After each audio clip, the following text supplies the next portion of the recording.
Nice, le Bataclan, Charlie Hebdo.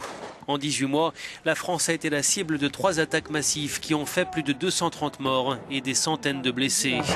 Des attentats à chaque fois revendiqués par des groupes djihadistes, l'État islamique en tête, qui a attiré plus de 1000 Français partis combattre dans ses rangs en Syrie et en Irak.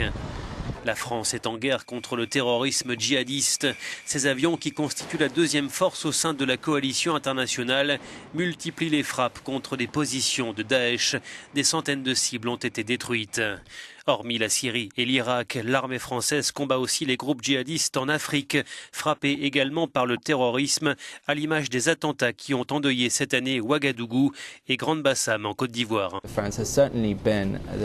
La France est certainement le pays européen qui a été le plus exposé en termes de politique étrangère, en termes de déploiement de troupes dans d'autres pays, en particulier des pays musulmans.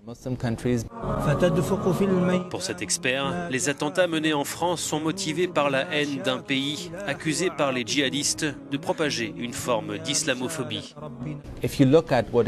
Quand vous écoutez ce que les extrémistes disent des pays européens, c'est toujours la France qui ressort en tête. Ils haïssent la France car ils la voient non seulement comme une nation de croisés, comme beaucoup d'autres pays européens, mais comme une nation avec un programme explicitement anti-islam. Dernière victime des attentats, la ville de Nice est particulièrement concernée par l'islamisme radical. Plus de 230 personnes étaient sous surveillance à la fin de l'an passé. Le département des Alpes-Maritimes est l'un des premiers pourvoyeurs de djihadistes en France. Et la raison est très simple, le sud de la France, comme la région parisienne, comme la région lyonnaise, ont été des territoires où se sont implantées des arrière-bases de soutien, par exemple aux FIS et aux GIA algériens dans les années 90.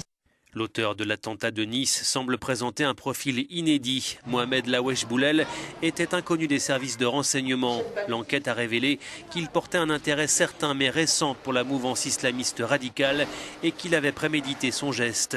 Mais avait-il des liens réels avec le groupe État islamique? L'enquête devra le déterminer.